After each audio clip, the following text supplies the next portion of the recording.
हिते मां सां हिकु ॿी अहम ख़बर शेयर करे रहिया आहियूं। खिपरो मां जिथे ॻोठ गुजड़े में जीप खे बाहि लॻण सबबि ॿ ॼणा सड़ी ज़ख़्मी थी पिया।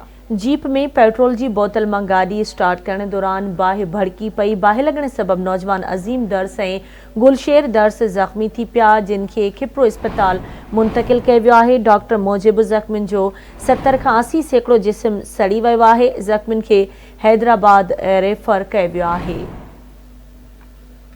तफ़सील मालूम कंदासीं खिपरो मां आवाज़ जे रिपोर्टर असद शाह खां। जी असद, छा तफ़सील आहिनि इन हवाले सां आगाह कजो।